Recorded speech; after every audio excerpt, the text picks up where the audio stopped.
اللہم صلی علی محمد وعلی آلہ وصحبہ وبارک وسلم۔ محترم وائس پرنسپل صاحب محمد علی سعید صاحب، ڈاکٹر اسلم صاحب، محترم شوکت مصطفی عزیز، محترم معزز اساتذہ کرام اور عزیز طلبہ، آج کی اس مختصر نشست میں انشاءاللہ میری کوشش ہوگی کہ اللہ تعالیٰ کو اگر منظور ہے تو ایک دو بنیادی چیزیں آپ لوگوں کی خدمت میں پیش کر دوں، جس سے سب سے پہلے تو مجھے خود اور پھر آپ سب لوگوں کو سیکھنے کا بھی کچھ نہ کچھ موقع ملے، اور خاص طور پہ آپ لوگوں کا جو آگے فیوچر ہے، چونکہ آپ لوگ اس وقت ایک ٹرننگ پوائنٹ پہ کھڑے ہیں، آپ لوگوں کی زندگیوں کا تعین یہیں سے ہونا ہے۔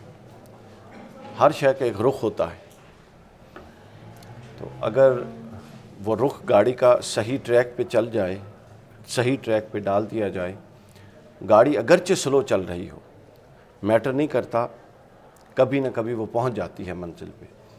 اور اگر رخ کا تعین ہی درست نہ ہو اور سفر کے مسائل بھی واضح نہ ہوں کہ سفر میں کس نوعیت کی مشکلات آ سکتی ہیں، اور کما حق کو جو زاد راہ ہونا چاہیے وہ بھی میسر نہ ہو، تو پھر آپ جتنی مرضی محنت کر لیں، جتنی سٹرگل کر لیں، آپ منزل مقصود پر نہیں پہنچ سکتے۔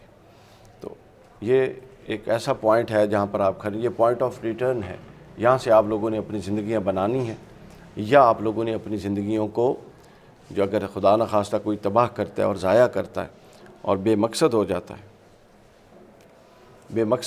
ہے، تو پھر اس کا آغاز بھی یہیں سے ہوتا ہے۔ یہ وہ لمحہ ہے، آپ لوگ یقیناً معزز اساتذہ اور مضبوط ہاتھوں میں ہیں، لیکن ایک بات ذہن میں رکھیے کہ اساتذہ کا کام انبیاء والا ہے، اور انبیاء کا کام ڈیلیور کرنا تھا۔ آپ سب انسان ہیں، انسان کی جو تخلیقی اسکیم ہے، ذرا اس پر کبھی غور کیجیے۔ ہم میں اللہ تعالیٰ نے سماعت بھی رکھی، سنتے ہیں، دیکھتے ہیں، عقل شعور رکھا، سمجھتے ہیں، انڈرسٹینڈنگ ہے، تمیز ہے صحیح غلط کی۔ تو ایسا وجود بنا کے، بہترین قسم کا وجود بنا کے، جس کو اللہ نے کہا کہ میں نے احسن تقویم، بہترین وجود بنایا، یہ بنا کے پھر اس کے سامنے اپنے انبیاء کے ذریعے حق اور باطل دو رستے رکھ دیے اور ان کو بالکل جدا جدا کر دیا۔ یہ ہے اللہ تعالیٰ کا انعام، اور یہ ہے انبیاء کا کام۔ اب کسی نے آپ کو جبراً پکڑ کے گردن سے اس راہ پہ نہیں چلانا، آپ نے اس پیغام کو جو آ چکا ہے، اس ہدایت کو جو موجود ہے، سوچ کے، سمجھ کے، اور وہ تجربہ جو ماضی کی ناکامیوں سے ہمارے سامنے تاریخ کی صورت میں موجود ہے، ان سے سیکھ کے ہم نے آگے خود تعین کرنا ہے اب، اور خود حرکت پر آمادہ کرنا ہے خود کو۔ خود جب ہم حرکت پر آمادہ ہوں گے، حرکت کریں گے، یعنی اب ہم نے اپنی حرکت سے اس راہ راست کو اپنانا ہے، اور خود اپنے اختیار سے اس راہ جو غلط رخ پہ جاتی ہے، جو کریکٹر کو تباہ کرنے کے رخ پہ جاتی ہے، جو فیوچر کو تباہ کرنے کے رخ پہ جاتی ہے، جس کے ہاں کوئی تعین نہیں ہوتا چیزوں کا، اس سے آپ نے خود بخود بچنا ہے۔ یہ آپ کا اختیار ہے۔ امام غزالی رحمۃ اللہ علیہ نے ایک بڑی زبردست مثال پیش کی ہے شخصیت سازی کے حوالے سے۔ خاص طور پہ وہ، میری رائے یہ ہے کہ وہ اس عمر کے بچوں میں، اس عمر کے نوجوانوں کے لیے وہ مثال بڑی فٹ ہے۔ ڈاکٹر صاحب، اس عمر کے امام غزالی فرماتے ہیں کہ جو صحیح راستہ ہے، کامیابی کا راستہ ہے، وہ یہ ہے کہ کوئی پہاڑ پر چڑھے۔ کوئی کیا ہے بتائیے؟ پہاڑ پر چڑھتا ہے جب، تو پہاڑ پر چڑھنے کا ہم میں سے ہر ایک کو تھوڑا تھوڑا تجربہ ہے۔ ہم کبھی گھومنے پھرنے تو جاتے ہیں پہاڑی ایریا میں، تو پہاڑ پر پتہ کیسے چڑھا جاتا ہے؟ ایک قدم رکھتے ہیں آپ، دوسرا قدم رکھتے ہیں، پچھلے قدم سے زیادہ قوت کے ساتھ اٹھانا پڑتا ہے، یہ ہے کہ نہیں بتائیے؟ پھر تیسرا قدم رکھتے ہیں، وہ دوسرے قدم سے بھی زیادہ قوت کے ساتھ اٹھانا پڑتا ہے۔ اچھا، اور صرف قوت نہیں لگانی ہوتی، ہر اگلے قدم پہ اپنے حواس کو اور اپنی شخصیت کو بیلنس اور متوازن بھی رکھنا ہوتا ہے، کہ یہ نہ ہو کہ خالی زور لگائیں اور ادھر یا ادھر گر جائیں۔ تو یوں آپ ہر اگلا لمحہ پچھلے سے زیادہ قوت لگا کے چڑھتے ہیں، اور ہر لمحہ پچھلے لمحے سے زیادہ ویجیلنٹ ہو کر اور بالکل آپ حاضر دماغ ہو کر اپنی چیزوں کو مینج کرتے ہیں۔ یہ ہے کریکٹر بنانا. اور کریکٹر تباہ کیا ہے؟ امام غزالی علیہ رحمہ فرماتے ہیں کہ کریکٹر تباہ کرنا یہ ہے کہ جیسے پہاڑ سے اترنا. آپ ایک قدم اٹھاتے ہیں، ساتھ 4 قدم خود سے اٹھ جاتے ہیں. ایسا ہوتا ہے کہ نہیں ہوتا؟ دوڑ لگ جاتی ہے. تو لہٰذا یہ ذہن میں رکھیے. علامہ نے کہا تھا کہ یہ شہادت گہے الفت میں قدم رکھنا ہے. لوگ آسان سمجھتے ہیں مسلمان ہونا. ہم مسلمان اس لیے ہیں چونکہ ہم مسلمانوں کے گھروں میں پیدا ہوئے. خدا نہ خواستہ کسی اور کے گھر میں پیدا ہوتے تو ہم وہی ہوتے. یعنی ہماری ایکچول بیس، ہماری ایکچول جو سٹینڈنگ ہے وہ یہ ہے. ہماری لاجیکل جو انڈرسٹینڈنگ ہے ہمارے دین کی وہ یہ ہے کہ ہم اس لیے مسلمان ہیں کہ ہمیں اس کا ادراک تو کم ہے، لیکن ہمیں چونکہ ماں باپ سے وہ وراثت میں میسر آیا ہے یہ دین، ہم مسلمان. تو لہٰذا شخصیات خود آپ لوگوں نے بنانی. آپ مغرب کو دیکھتے ہیں، وہ کافر لوگ جن کے بارے میں ہم بڑی باتیں کرتے ہیں، ان کے کبھی نظام اگر آپ میں سے کسی کو جانے کا اتفاق ہے، وہ ڈسپلن، نظام، شخصیت دیکھتے ہیں آپ کیا ہے. یہ کائنات جو ہے یہ اصول محنت پر قائم ہے. انسان کے لیے وہی کچھ ہے جو وہ کرتا ہے. لیس للانسان الا ما سعی. یہ بقدر کوشش ہے. ہم ایسی قوم بن گئے ہیں جو معجزات کے انتظار میں بیٹھے ہوئے ہیں کہ یہ ہوئے گا تو یہ ہو جائے گا، فلاں آئے گا تو یہ ہو جائے گا، فلاں آئے گا تو یہ ہو جائے گا. آپ نے اپنے آپ کو خود بنانا ہے. اور اگر آپ اپنے آپ کو بنانے پر آمادہ نہیں ہیں تو یہ بات ذہن میں رکھ لیں کہ آپ کو کوئی دوسرا نہیں بنا سکتا. یہ نظم اور ڈسپلن جو اس کائنات میں جاری و ساری ہے اس کے ہی خلاف ہے. اس تمہید کے بعد اب ہم اپنے موضوع کی طرف آتے ہیں. قرآن مجید میں اللہ تعالیٰ نے 2 مقامات پر ایک اصول جس کو کائناتی قانون نشو و نما ہم کہہ سکتے ہیں وہ بیان فرمایا. آپ ہر روز نماز میں وہ بات پڑھتے، سنتے، کرتے ہیں. اللہ تعالیٰ نے فرمایا الحمدللہ رب العالمین، سورۃ فاتحہ اور اس کی پہلی آیت. دن میں کتنی دفعہ ہم پڑھتے ہیں؟ نماز میں 5 دفعہ، اس کے علاوہ بھی کئی دفعہ پڑھتے ہیں. اور پھر دوسرے مقامات پر اللہ نے فرمایا قال اللہ تعالیٰ فی المقام الآخر الذین جاہدوا فینا لنہدینہم سبلنا. یہ 2 چیزیں ملا کے ایک اصول بنتا ہے. سب سے پہلے آپ پہلی چیز کو سمجھ لیجئے اس تمہید کی روشنی میں کہ شخصیت بنانی آپ نے خود ہے. ایک نظم اور ڈسپلن اس کائنات میں جاری ہے، اس کے تحت کام آپ نے خود کرنا ہے. اپنے آپ کو حرکت پر آمادہ آپ نے خود کرنا ہے. بلکہ آپ اس کو قانون نشو و نما کہیں تب بھی درست، اور اصول حرکت کہیں جو اس کائنات میں جاری و ساری ہے تب بھی درست ہے. یہ بنیادی طور پہ ایک اصول ہے جو اللہ نے اس پوری کائنات میں جاری کر دیا ہے، جس کو اصول حرکت کہتے ہیں. میں آپ کو 2-3 مثالیں دیتا ہوں پھر آپ کو سمجھ آ جائے گی. فرمایا کہ میں تمام عالمین کا رب ہوں. اللہ تعالیٰ نے اپنا جو پہلا انٹروڈکشن دیا پورا، آپ دیکھیں نا قرآن کتاب ہدایت، اس کا جو پہلا تعارف خود خالق کائنات اپنا کروا رہا ہے. وہ کیا تعارف ہے بتائیے؟ کہ وہ کون ہے؟ رب ہے. حالانکہ تو وہ خالق بھی ہے، وہ ہادی بھی ہے، وہ رزاق بھی ہے، رزق دیتا ہے، ہدایت دیتا ہے، بہت کچھ دیتا ہے، سب کچھ وہی دیتا ہے. مگر اس نے اپنا تعارف یہ جو اس نے پہلا کروایا ہے کہ وہ رب ہے، یہ اس نے ہمارے دماغوں پر دستک دی ہے کہ اے انسانوں، میری مناصب میں سے یہ پہلا منصب ربوبیت ہے، اس کو سمجھ لو. اور رب ہونا کیا ہوتا ہے؟ رب وہ ہوتا ہے جو درجہ بدرجہ پروان چڑھاتا ہے، سٹیپ وائز پروان چڑھاتا ہے. یہ کائنات کا نظم ہے، اصول ہے. کبھی کوئی شے ایسی نہیں ہے کہ آپ اس کا آغاز کریں اور وہ اپنے کمال پہ پہنچ جائے. یہ اصول کے ہی خلاف ہے. آپ لوگ جب پیدا ہوئے تھے تو کیا آپ لوگ اس حالت میں تھے جس حالت میں آپ بیٹھے ہوئے ہیں؟ کوئی 15 سال، کوئی 20 سال، کوئی 25 سال، کوئی 40 سال، کوئی 50 سال گزار کے اس سطح پر بیٹھا ہے، اس سطح. تو اللہ مالک ہے کہ نہیں؟ قادر ہے نا. وہ چاہتا تو اگلے دن آپ کو یہ مقام دے دیتا اور اس سطح پر پہنچا دیتا. آپ کا جسم اتنے سے اتنا بڑا ہو جاتا، لیکن ایسا نہیں ہوا. اس نے بتدریج آپ کو اوپر چڑھایا.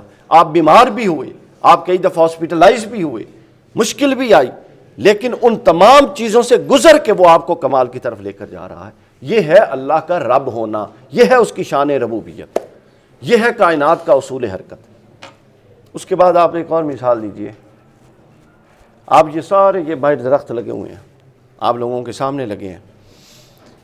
کیا کبھی ایسا ہوا ہے کہ ایک پودا لگا ہو اور لگا کے پیچھے ہٹے ہوں اور وہ درخت بن گئے ہو؟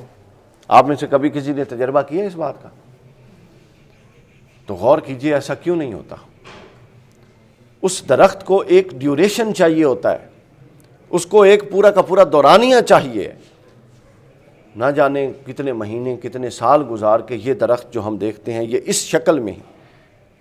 یہ بھی جب پروان چڑھے انہوں نے پورا وقت لیا، پھر پروان چڑھتے ہوئے بہت سارے مسائل سے مشکلات سے یہ گزرے، انہوں نے سخت دھوپ بھی برداشت کی، انہوں نے طوفانوں کے اندر بھی، ہم تو کمرے میں آ گئے یہ تو کھڑے رہے، انہوں نے بارشیں برداشت کی، سخت سردی برداشت کی، اس میں جو گل سڑ کے مر گئے ختم ہو گئے وہ ختم ہو گئے، جو سروائیو کر پائے وہ پھر اوپر توانا ہوئے، پروان چڑھے۔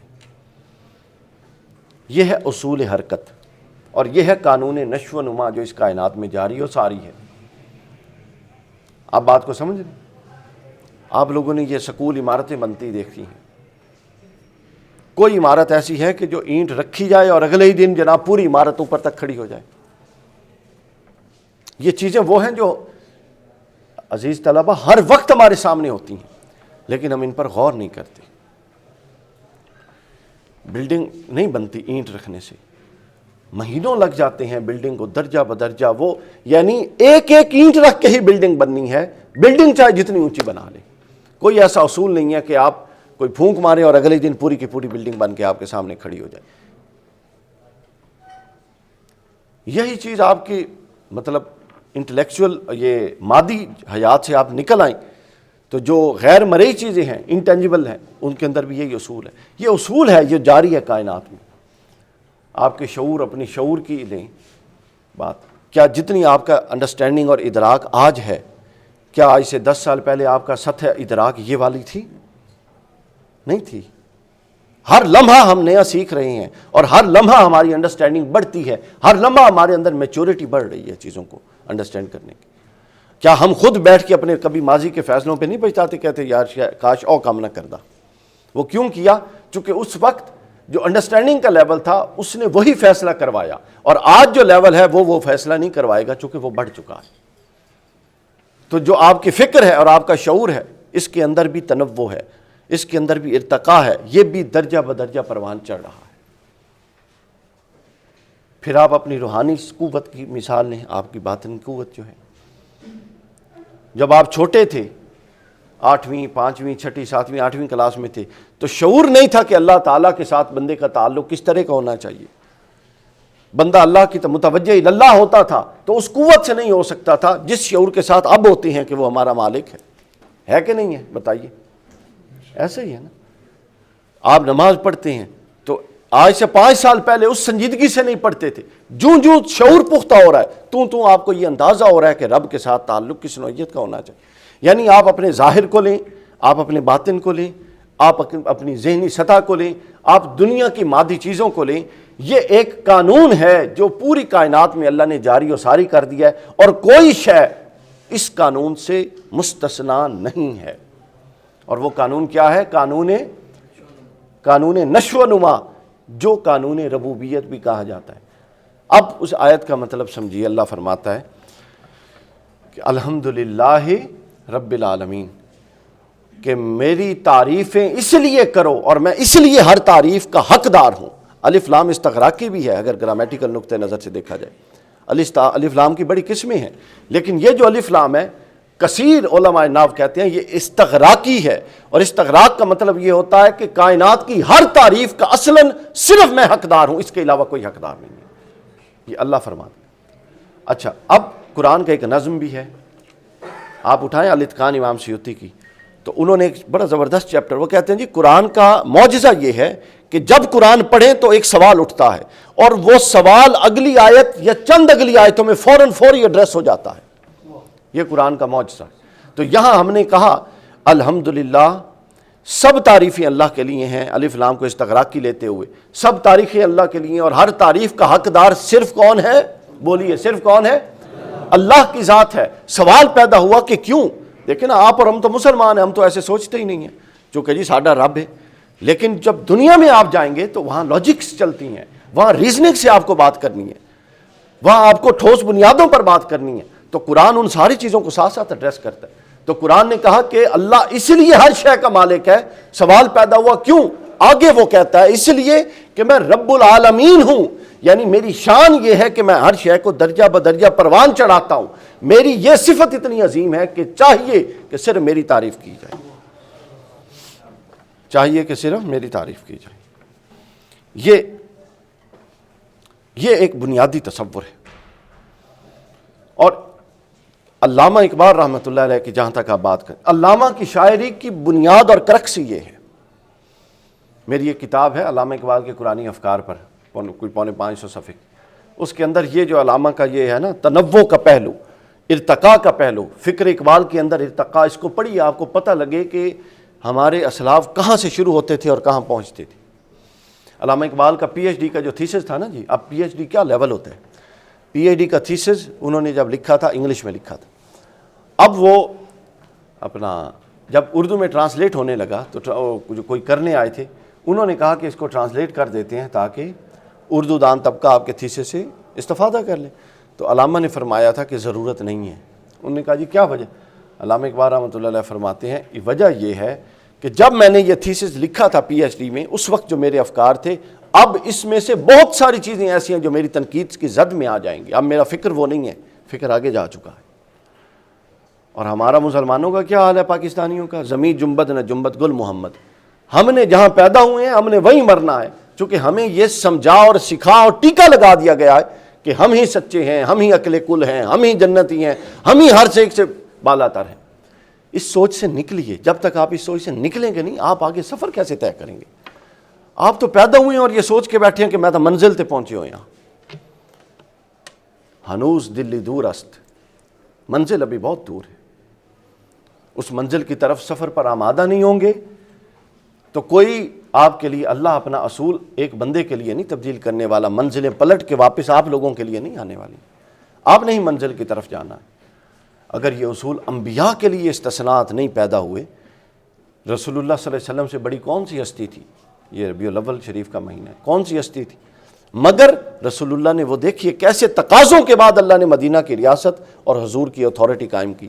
آپ صرف سفر طائف پڑھ لیں، زیادہ نہ پڑھیں، صرف سفر طائف پڑھ لیں، کسی بھی سیرت کی کتاب، کسی بھی مفسر کی لکھی ہوئی، محدث کی. اس کے اندر حضور علیہ الصلوۃ والسلام کو جب انہوں نے پتھر مارے نا تو حضور فرماتے تھے کہ اے باری تعالیٰ تو نے مجھے کن بے قدروں کے ہاتھوں میں ڈال دیا ہے. یعنی ہم کہتے ہیں ہمارے ساتھ کوئی ہمارا ہیڈ تھوڑی سی ایسی بات کر لے تو ہم کہتے ہیں یار ان تو میری قدر ہی کوئی نہیں. وہ پروسیس ہوتا ہے جس سے آپ کو گزارا جا رہا ہوتا ہے اور آپ فوراً بے قدری کا شکار ہو جاتے ہیں. اللہ کے رسول نے فرمایا باری تعالیٰ یہ مجھے کن بے قدروں کے ہاتھوں میں ڈال دیا ہے. پھر فرمایا اگلی بات یہ اس سے بھی ضروری ہے. پھر فرمایا کہ اے باری تعالیٰ اگر یہ تیری ناراضگی کے باعث نہیں ہے، تو ناراض نہیں ہے، تو پھر مجھے کوئی فرق نہیں پڑتا کہ کوئی قدر کرے یا بے قدری کرے، میں اپنا کام جاری رکھوں گا. ہاں اور اگر یہ تیری ناراضگی کے باعث ہے تو پھر مجھے فرق پڑتا ہے. تو آپ نے سامعین کرام اور دوستوں کیا کرنا ہے؟ آمادہ سفر ہونا ہے. اور اپنے آپ کو یہ ہر ایک کے اندر دو قوتیں ہوتی ہیں.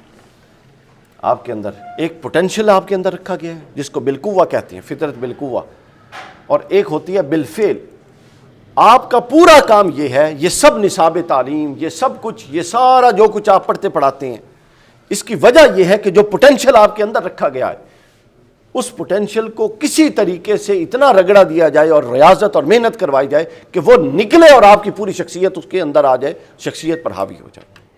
پوٹینشل سب میں موجود ہے. پرابلم یہ ہے کہ آپ اپنے آپ کو کتنا ان مسائل میں ڈال کے اس پوٹینشل کو پالش کر کے باہر لاتے ہیں. اندر تو سب کا موجود ہے. تو میں عرض کر رہا تھا اقبال کی فکر کا آپ جائزہ لیں، بھری پڑی ہے. اقبال کی فکر کی اساس ہی یہی چیز ہے.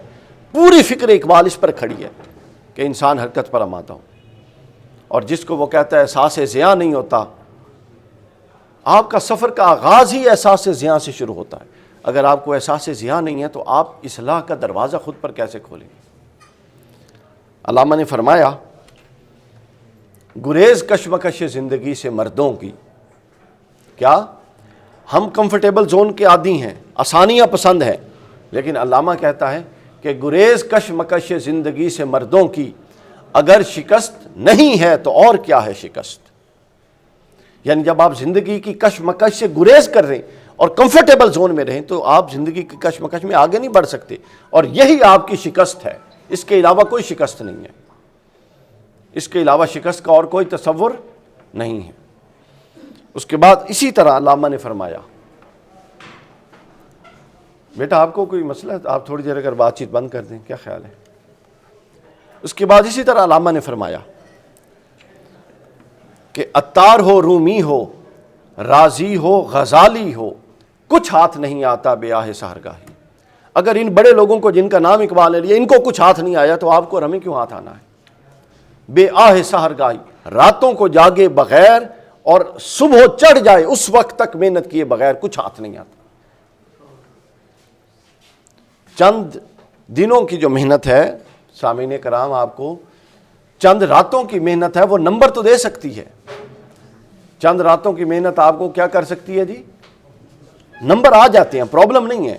آپ پیپر سے پہلے 10-15 راتیں اچھی لگائیں اور محنت کریں، 10-15 راتیں اچھی لگائیں تو آپ کو نمبر آ جائیں گے، مگر کیا ہوگا؟ آپ کے اندر قابلیت نہیں آ سکتی۔ آپ کے اندر کیا؟ قابلیت نہیں آ سکتی۔ اسی فکر کو اقبال نے کہا تھا کہ فریب نظر ہے سکون و ثبات۔ یہ جو آپ لوگ ٹھہرے ہوئے ہیں، اکتفا کیے ہوئے ہیں، ڈگریوں کے انتظار میں ہیں اور صرف اتنا پڑھتے ہیں جتنا کہ آپ کا کورس ہے، آپ کو ذوق نہیں ہے کہ دنیا میں کیا ہو رہا ہے، دنیا کہاں سے کہاں پہنچ چکی ہے، افکار و نظریات میں کیا تنوع آ رہا ہے، افکار و نظریات میں کیا وسعت ہو رہی ہے، دنیا کہاں افزونی کا شکار ہے، چیزیں کہاں سے کہاں پہنچ چکی ہیں۔ اگر آپ اپنی رفتار دنیا کی رفتار سے پیچھے رکھیں گے تو آپ یقین رکھیں کہ آپ پیچھے رہ جائیں گے۔ جتنا گڑ اتنا میٹھا، آپ کو اس کے مطابق اپنے آپ کو آگے پروگریسو بنانا ہے۔ تو فریب نظر ہے سکون و ثبات، تڑپتا ہے ہر ذرہ کائنات، ٹھہرتا نہیں کاروان وجود کہ ہر لحظہ ہے تازہ شان وجود، سمجھتا ہے تو راز ہے زندگی فقط ذوق پرواز ہے زندگی۔ آپ میں جس میں پرواز کا ذوق پایا جاتا ہے، حقیقتاً اقبال کہتا ہے وہی زندہ ہے، اور جو اپنی موجودہ حالت پر راضی ہے کہ میں جہاں پر ہوں بالکل ٹھیک ہے، وہ حقیقتاً مردہ ہے، کیونکہ اس میں زندگی کی رمق ہی نہیں ہے۔ حیات کی رمق کیا ہے؟ حیات کی رمق یہ ہے جستجو در جستجو در جستجو، کہ جہاں پر کھڑا ہوں اس سے آگے میں نے کیسے جانا ہے۔ آپ کے اندر ایک جوہر ہے جس کو جوہر، آپ بیٹا اگر بھائی تشریف لے جا سکتے ہیں تو چلے جائیں، بے شک میں ڈسٹرب ہو رہا ہوں بار بار، آپ کھڑے ہو کے بھی اشارہ کر رہے ہیں، معذرت چاہ رہا ہوں، تو آپ تشریف لے جانا چاہتے ہیں تو بے شک لے جائیں۔ اچھا، تو میں یہ عرض کر رہا تھا کہ جستجو در جستجو در جستجو، یہی آپ کا اندر سے باہر اور باہر سے اندر، یہ آپ کو اندر سے پوری شخصیت کو کھول کے باہر لائے گی اور آپ کے پورے وجود کو ایسا ڈھانپ لے گی کہ پھر آپ عام شخص میں ممتاز ہو جائیں گے۔ آپ دیکھیں یہ جو میں بار بار اقبال کر رہا ہوں، یہ جو بڑے لوگ غزالی ہیں، رازی ہیں، اس کے علاوہ آئنسٹائن ہے، نیوٹن ہے، یہ جو ہمارے بڑے لوگ ہیں سارے جنہوں نے بڑے کام کیے، یہ کس لیے کیے ہیں؟ ان کا نام آج کیوں زندہ ہے؟ کیا اس کے دور میں کوئی اور بندے نہیں تھے؟ ہزاروں لوگ تھے، لاکھوں مر گئے، ان کے نام سے ہی کوئی واقف نہیں ہے۔ وجہ کیا ہے؟ وجہ یہ ہے کہ جو اپنے آپ کو حالات کے رحم و کرم پہ ڈال دیتا ہے وہ حالات کے ساتھ مر جاتا ہے، اور جو حالات کا رخ بدلنے کی کوشش کرتا ہے اور حالات کا رخ بدلنے کی صلاحیت رکھتا ہے، ہر دور میں کرتا ہے طواف اس کا زمانہ۔ جو عالم ایجاد میں ہو صاحب ایجاد، ہر دور میں کرتا ہے طواف اس کا زمانہ۔ یہ آپ لوگوں میں سے ہی لوگوں نے اٹھنا اور نکلنا ہے، یہ اوپر سے کوئی نہیں آنی لوٹ۔ جنہوں نے پاکستان کو چلانا ہے، جنہوں نے امت مسلمہ کو چلانا ہے، جن کے نام کل کو نہ جانے کہاں کہاں پر لکھے جائیں گے، وہ یہیں سے اٹھ کے لوگ آئیں گے۔ لیکن اس کے لیے شرط ہے، جو قانون نشو و نما ہیں اپنے آپ کو اس کے اندر ڈالیں، کمفرٹیبل زون سے اپنے آپ کو نکالیں اور اس کے تقاضوں کو پورا کریں۔ اب اگلی بات کہ اس کے تقاضے کیا ہے؟ اللہ تعالیٰ نے فرما دیا واضح، الذین جاہدوا فینا لنہدینہم سبلنا، فرمایا کہ جو ہماری راہ میں جد و جہد کرتا ہے، کوشش کرتا ہے، ایکسٹریم لیول کی کوشش کرتا ہے اور اپنا دی بیسٹ دیتا ہے، اللہ فرماتا ہے اس کے لیے ہم اپنی راہوں کو کھول دیتے ہیں۔ اس کے لیے کیا کرتے ہیں؟ لنہدینہم سبلنا، یہاں لام تاکید کے لیے ہے۔ لام کس تاکید کے؟ جہاں پر یہ لام تاکید آتا ہے وہاں اللہ نے بات پر زور دینا مناسب سمجھتا ہے، یعنی اللہ کا مقصود ہوتا ہے کہ بات پر زور فرماتا ہے کہ جو محنت کرے گا لنہدینہم سبلنا، میں ضرور بے ضرور اس پر رستے کھولوں گا اور سبلنا کہا ہے، سبیل نہیں کہا، سبیل ایک رستے کو کہتے ہیں، سبل کہا ہے یعنی میں ایک نہیں ایسے رستے کھولوں گا کہ تم تصور بھی نہیں کر سکتے ان رستوں کے بارے میں، اتنے رستے کھول دوں گا۔ تو کیا ہم نہیں چاہتے کہ ہم پر رستے کھولے جائیں؟ لیکن رستے کھولنے سے پہلے اس نے ایک شرط رکھی ہے، کیا؟ جاہدوا فینا۔ کیا شرط ہے؟ سب طالب علم بولیں کیا؟ جاہدوا فینا۔ یہی اصل انسانیت کی معراج ہے۔ آپ کے اندر جو جوہر انسانیت ہے، جوہر انسانیت ہمیشہ روبہ ارتقا رہتا ہے، لیکن جاہدوا فینا کے ساتھ مشروط ہے۔ علامہ نے کہا تھا آج بھی ہو جو براہیم سا ایمان پیدا، آگ کر سکتی ہے انداز گلستان پیدا۔ ابراہیم والا ایمان ہوگا تو آگ گلستان پیدا کرے گی، نہیں تو آگ جلا دے گی۔ بدر کے لیے اقبال نے کہا تھا کہ فضائے بدر پیدا کر، فرشتے تیری نصرت کو اتر سکتے ہیں گردوں سے قطار اندر قطار اب بھی۔ تو فضائے بدر کیا تھی؟ فضائے بدر پتہ کیا تھی؟ رسول اللہ کے پاس جو اس وقت صحابہ اکرام تھے، جو اس وقت 7-8 تلواریں تھیں، جو اس وقت 8-7 اونٹ تھے، 2 گھوڑے تھے، جو کچھ تھا سب کچھ پیش کر دیا، اور پھر اللہ کے حضور اتنے روئے گڑ گڑائے، حتیٰ کہ حضور نے فرمایا باری تعالیٰ اگر یہ لوگ آج مٹ گئے تو پھر کوئی قیامت تک تیرا نام نہیں لے گا۔ حضور پر اتنا لرزہ طاری ہوا کہ حضرت ابوبکر سے، حضور کے دائیں کندھے مبارک پر چادر تھی، اتنا لرزہ طاری ہوا جسم مبارک پر کہ دعا کرتے کرتے وہ یوں کانپ رہے تھے کہ وہ چادر گر گئی، اور حضرت ابوبکر صدیق آئے، انہوں نے چادر اٹھا کے اوپر رکھی اور فرماتے ہیں یا رسول اللہ یہ کیسے ہو سکتا ہے کہ اللہ تعالیٰ آپ کی بات کو پورا نہ فرمائے اور آپ کی اس حاجت کو پورا نہ فرمائے، آپ تسلی رکھیے یقیناً آپ کی دعا مقبول ہوگی۔ اور پھر وہ مقبول ہوئی۔ تو یہ میں نے اس لیے عرض کی فضائے بدر یہ ہے کہ آپ سب کچھ جھونک دیں۔ آپ اگر 10 گھنٹے سوئیں، 4 گھنٹے کرکٹ کھیلیں اور گیمیں کھیلیں، اس کے بعد 2 گھنٹے 2.5 گھنٹے فیس بک پہ گزاریں، 1 گھنٹہ 2 گھنٹے ٹک ٹاک پہ گزاریں، اور یہاں آتے ہوئے ٹیچر نے کتنا حصہ پوچھنا ہے اتنی بات کر لیں، تو آپ یہ سمجھیں کہ آپ فضائے بدر پیدا کر رہے ہیں اور پھر فرشتے آپ کی نصرت کو اتریں گے۔ تو آپ لوگوں کو اپنے ذہن کا علاج کروانا چاہیے۔ ہماری بطور قوم سستی اور کاہلی کی وجہ یہ ہے، اور اس میں مذہبی لوگوں کا بھی کردار، ہم ایک ماورائی تصور دین کے اندر رہتے ہیں، جو اشاروں سے ہر شے ہلتی جلتی ہے، جہاں پر اسلام کا کوئی ماورائی تصور دین نہیں ہے۔ رسول اللہ صلی اللہ علیہ وسلم سب سے بڑے پریکٹیکل انسان تھے، جنہوں نے سب کچھ عملاً خود کر کے دکھایا سب سے پہلے۔ تو لہٰذا اللہ فرماتا ہے کہ لَنَهْدِيَنَّهُمْ سُبُلَنَا، پھر ہم ان پر اپنے رستے کھول دیں گے، پھر ہم ان پر کیا کریں گے جی؟ رستے کھول دیں گے۔ اور پھر جس پر رستہ، اچھا آپ دیکھیے کتنی خوبصورت بات ہے، رستے پر چلتا کون ہے؟ جس پر رستہ کھل جاتا ہے۔ آپ سمجھتے ہیں سامعین کرام، آپ سمجھتے ہیں کہ رستے پر چلنا محنت ہے، نہیں، رستہ بھی ہر ایک کو میسر نہیں آتا۔ یہ قانون قرآن نے بتایا، اور قرآن نے کہا جاہدوا فینا لنہدینہم سبلنا، جو کوشش کرے گا، اللہ کو بھی تو پتہ لگے نا کہ ہاں یہ ڈیزرو کرتا ہے، اس نے اتنی محنت کر لی ہے، اے میرے ملائکہ جاؤ اب اس کو ایک ایسی روشنی دکھاؤ کہ اس پہ نیا رستہ کھول دو۔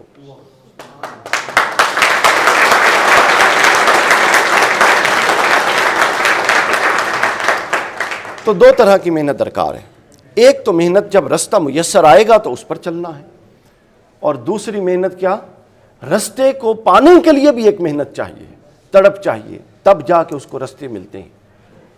ایوریج اسٹوڈنٹ ہونا اس دور میں، اس اتنی 21ویں صدی میں کوئی میٹر نہیں کرتا، معذرت کے ساتھ ایوریج اسٹوڈنٹ ہونا کوئی میٹر نہیں کرتا، مطلب ایک ایوریج سے نمبر لے کے آگے گزر جانا، پھر یہ کوئی میٹر نہیں کرتا۔ میٹر یہ کرتا ہے کہ آپ اگر کسی ممتاز اور ہائی گریڈز کے ساتھ آگے جائیں، پھر ہائی گریڈز بھی اتنے میٹر نہیں کرتے اگر آپ کو اپنی فیوچر کا، اپنی شخصیت کے اندر پائے جانے والے ٹیلنٹ کا، اور آپ نے ultimately futuristic point of view سے اپنا آپ کہاں دیکھتے ہیں، اگر آپ کو یہی نہیں کلیئر کہ آپ نے جانا کس طرف ہے، پھر گریڈز بھی اہمیت نہیں رکھتے۔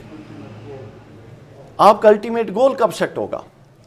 اپنے ذوق کو دیکھیے، الٹیمیٹ گول کبھی صلاحیتوں کے مد مخالف مت سیٹ کیجئے۔ ہمارے ہاں الٹیمیٹ گول والدین سیٹ کرتے ہیں، ہر ایک دی خواہش ہے جی پتر ڈاکٹر بنانا ہے۔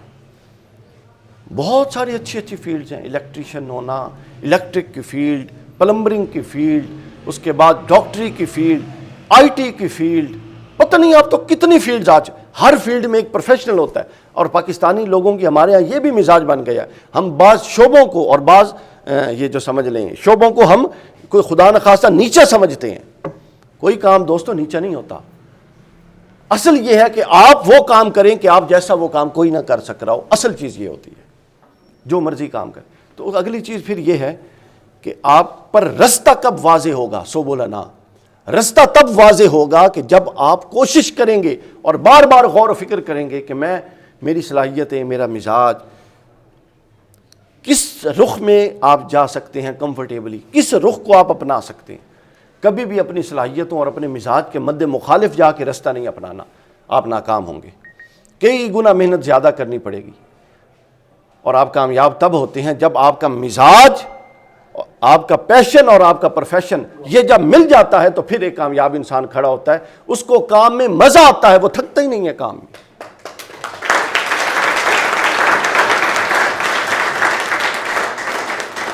آخری بات، اب جب آپ یہ سارا کام کر لیں گے، یہاں تک محنت بھی کریں گے، آپ پر رستوں کا تعین بھی ہو گیا اور ساری بات کھل بھی گئی. اگلی بات یہ ہے پھر جو آپ پر رستے کھلیں گے، اب اس میں دو چیزیں ہیں. ایک چیز تو یہ ہے کہ آپ کی least minimum level to survive in the society, to survive in the family, وہ کیا ہونا چاہیے. اور ایک ایکسٹریم لیول جو آپ نے پروفیشنلزم میں جا کے اپنی اسپیشلائزیشن کے بعد جا کے حتمی طور پہ بننا ہے. کم از کم ایک انسان جو ایک معاشرے کا اچھا مثبت فرد ہو، جو معاشرے میں مثبت کردار ادا کر سکے، جس سے لوگوں کو نقصان نہ ہو بلکہ لوگوں کا فائدہ ہو، جو لوگوں کے لیے رہنمائی اور روشنی کا باعث ہو. اس سطح پر تو ہر شخص کو کم از کم آنا ہے. اس کے لیے تو محنت ہر ایک کو کرنی ہے. آگے پروفیشنلزم میں کوئی بہت اونچا جاتا ہے یا نہیں جاتا، یہ پھر اگلی بات ہے. پہلی بات کیا ہے؟ آپ کو ایک متوازن شخصیت بننا ہے. ایسی شخصیت جو گھر میں جائے تو گھر والوں کے لیے ایکسیپٹیبل ہو، جو فیملی میں جائے، رشتہ داروں میں، دیگر رشتہ داروں میں جائے تو ان کے لیے ایکسیپٹیبل ہو. سب کہیں کہ رسپیکٹیبل طریقے سے دیکھیں کہ یہ ایک بڑا مناسب اچھا آدمی، اس سے خیر ہی کی توقع ہو سکتی. پھر آپ معاشرے میں جائیں تو لوگ کہیں یار اگر کہیں پھنسے ہوئے تو اس سے مشورہ کر لیں، یہ بڑا مناسب آدمی ہے، سمجھدار آدمی ہے. تو اس کے لیے پھر آپ کو جو سبل لنا کے رستے ہیں، وہاں سے پھر 4 رستے نکلتے ہیں جو اللہ نے کہا نا ہم اس پر رستے کھولیں گے. جو ہماری جد و جہد کرے گا ہم اس پر 4 رستے کھولیں گے. تو یار یہاں سے 4 شخصیت کے پہلو بن جاتے ہیں.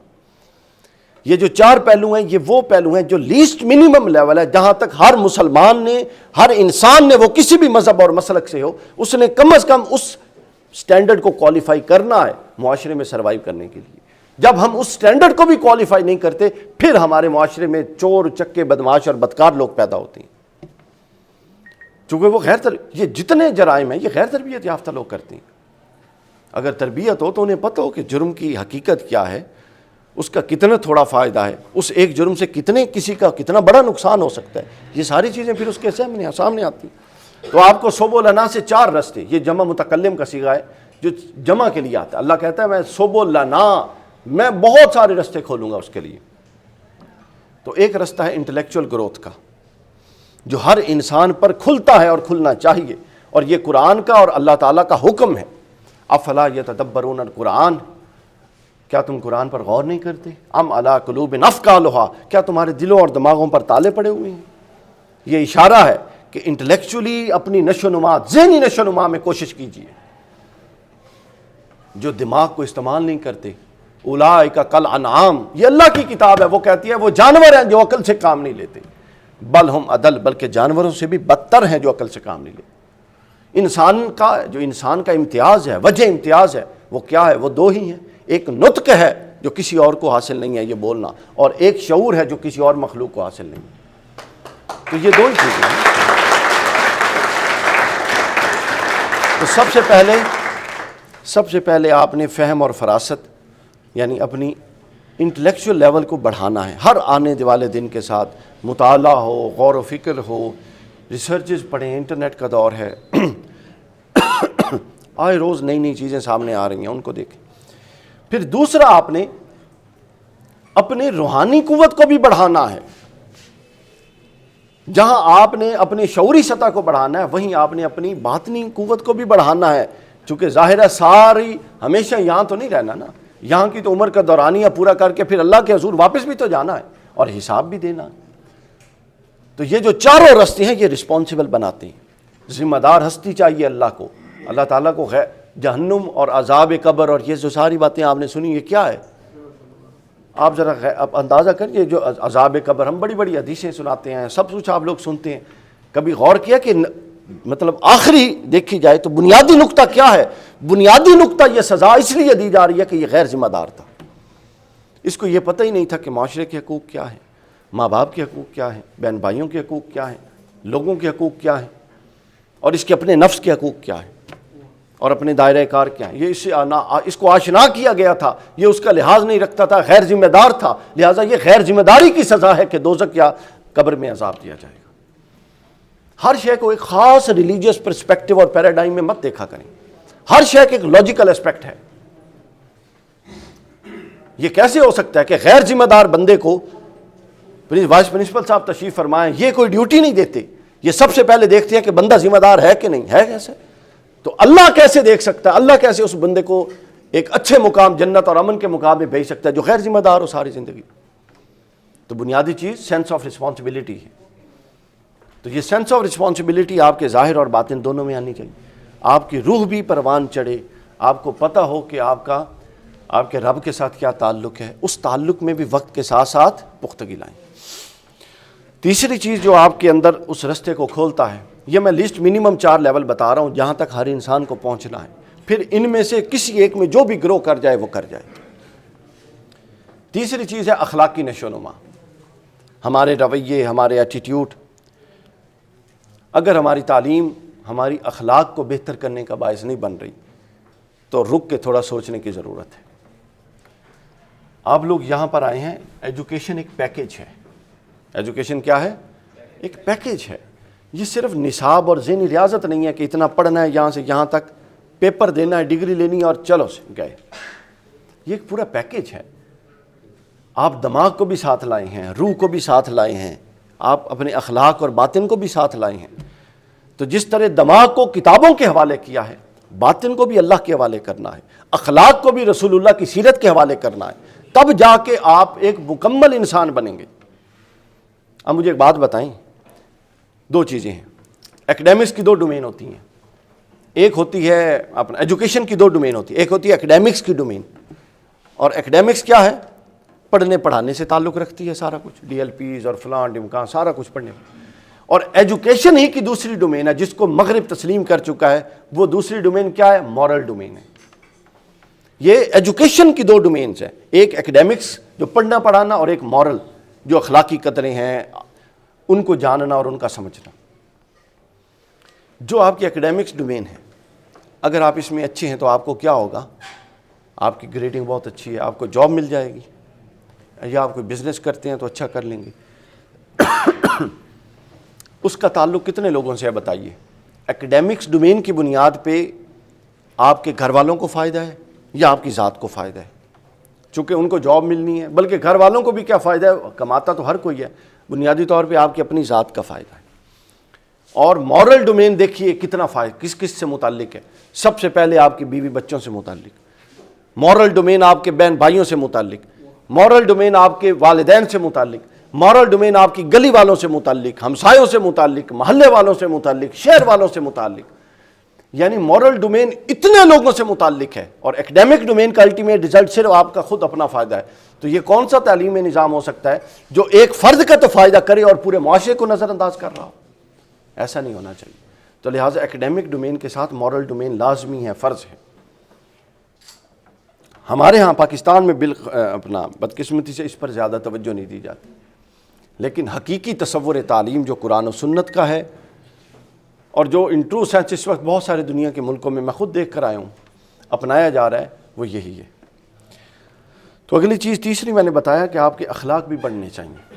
اگر آپ کو اپنے اساتذہ سے بات کرنے کی سینس نہیں ہے, کسی بات میں استاد نے ڈانٹ دیا ہے, آپ آگے سے ریئیکٹ کر رہے ہیں اور آپ سمجھ رہے ہیں میں بڑی شے ہوں, آپ سمجھ لیں جو ریئیکٹ کر رہا ہے وہ کچھ بھی نہیں ہے, وہ شے ہی کوئی نہیں ہے, وہ کوئی شے. اگر اس کو یہی سینس نہیں ہے, ایک ہے وہ باپ جس کے ذریعے تولد ہوا, پیدا ہوا, اور ایک ہے وہ باپ جس نے روح کو پروان چڑھانا ہے اور اخلاق کو پروان چڑھانا ہے.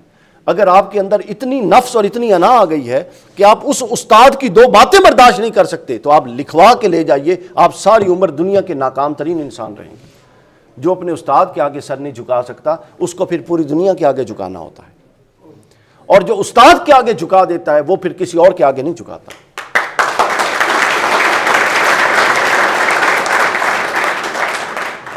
جب آپ سیکھنے کے لیے گئے ہیں، جب آپ سیکھنے آتے ہیں تو آپ کو کیا ہونا چاہیے؟ سبمسو۔ کیا ہونا چاہیے؟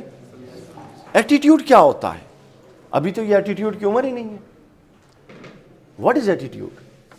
میں یہ ہوا، مجھے یہ کہہ دیا، بھائی ابھی تو میں بنی ہی نہیں ہے، میں کی تشکیل تو ہونے دو ہیں۔ جب میں تشکیل پا جائے گی تو پھر اگر کسی مقام پر پہنچی تو کہنا، ابھی تو جو لوگ آپ کی میں بنا رہے ہیں اپنی میں کو ان کے آگے ڈال دو۔ ان کے آگے جب تک ڈالو گے نہیں، جب تک اپنی میں کو ان کے آگے ڈالو گے نہیں، اس بکھری ہوئی اور بے ترتیبی چیز کو ان کے ہاتھوں میں دو گے نہیں تو وہ اس کو ترتیب کیسے لگائیں گے؟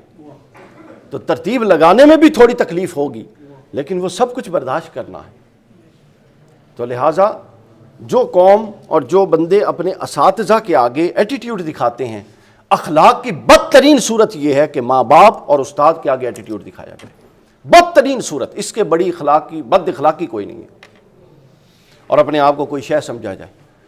ایسے لوگوں کا قدرت کا نظام ہے کہ وہ لوگ کبھی محترم نہیں قرار پاتے۔ اچھا کسی بات پہ ڈفرینس آف اوپینین، یہ ہیومن نیچر ہے، فطرت ہے، ہو سکتا ہے، کوئی بات نہیں، لیکن الٹیمیٹلی حکم استاد کا چلے گا اور مانی استاد کی بات جائے گی۔ آپ کو پسند ہو تب بھی، آپ کو ناپسند ہو تب بھی، دونوں صورتوں، تب جا کے استاد کو بھی اس بات کا اندازہ ہوگا کہ اس نے یہ چیز فیل کی، اس کے باوجود اس نے اس چیز کو میرے ریگارڈ میں تسلیم کیا اور کوئی بات نہیں کی۔ آخری جو بات ہے وہ آپ کی شخصیت کا ظاہری پہلو ہے۔ پہلا میں نے بتایا ذہنی نشو و نما کا پہلو، دوسرا میں نے عرض کر دیا، اس کو بے شک آپ لوگ نوٹ کر لیجئے، یہ لیکچر مل جائے گا، اور اس طرح کی ایک پوری سیریز پڑھی اگر آپ لوگ لینا چاہیں، پوری سیریز میرا یوٹیوب چینل اور میرا فیس بک میرے ہی نام سے ہے، ڈاکٹر علی وقار قادری، اس کو آپ سبسکرائب کر لیں، یہ پوری سیریز وہاں سے پڑھی ہے، یہ بھی لیکچر وہاں پہ دستیاب ہوگا، تو وہاں سے آپ اس کو لے سکتے ہیں۔ پہلی چیز میں نے بات کی اس کی شعوری نشو و نما کی، ذہنی نشو، دوسری میں نے بات کی روحانی نشو و نما کی، تیسری میں نے بات کی اخلاقی نشو و نما، اور چوتھی بات آپ کی وجود، یہ نشو و نما، جسم کی نشو و نما۔ آپ کا جسم، آپ کا وجود، آپ کا لباس بھی پریزنٹیبل ہونا چاہیے۔ حضور نبی اکرم صلی اللہ علیہ وسلم نے فرمایا کہ یہ جو پیٹ ہے خبردار اس کو باہر مت نکلنے دو، یہ پیچھے لگا ہونا چاہیے، یہ پوری شخصیت کو بگاڑ دیتا ہے۔ اور رسول اللہ صلی اللہ علیہ وسلم اپنے دور کا بہترین لباس پہننے والے انسان تھے۔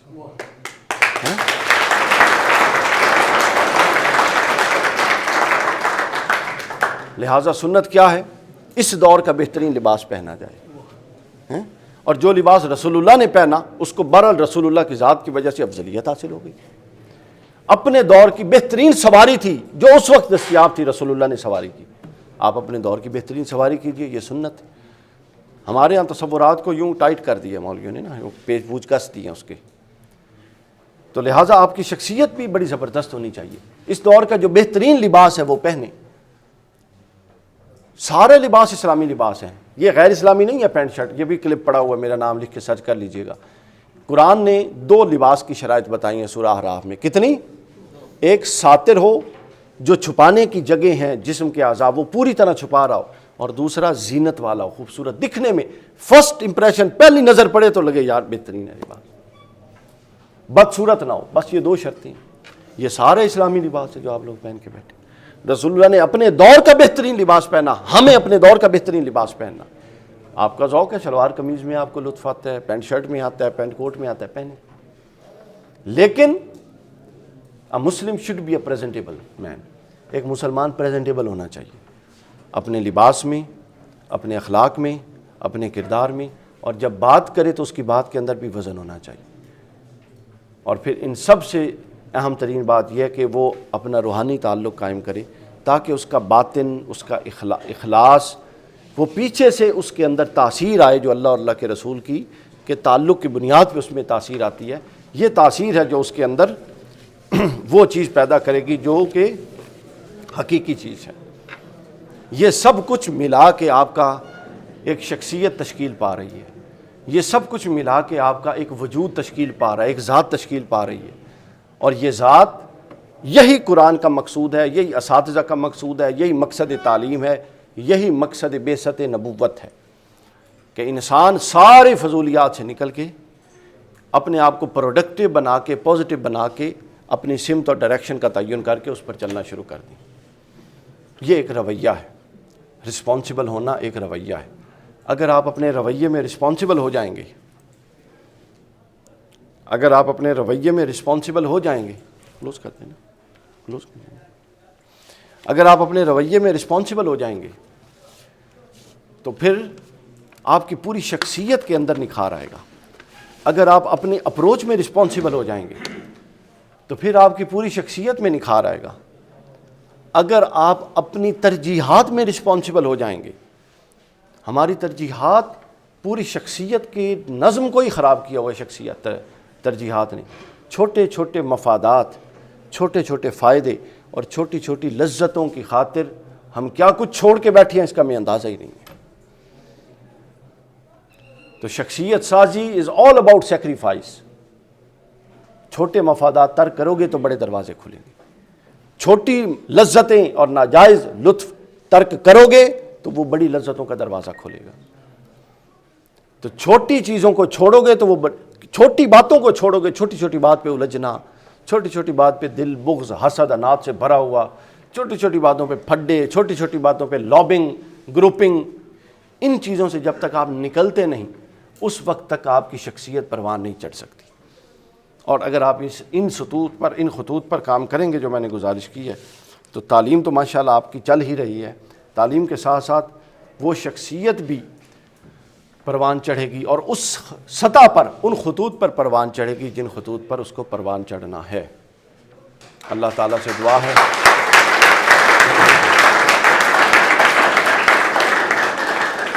اللہ تعالیٰ سے دعا ہے کہ ہماری اس مجلس کو جو اللہ کے بندوں کی شخصیت سازی کے حوالے سے تھی اپنی بارگاہ میں قبول فرمائے، اور جو کچھ ہم نے کہا اس کو سب سے پہلے مجھے خود اور پھر آپ سب لوگوں کو عمل کرنے کی توفیق عطا فرمائے۔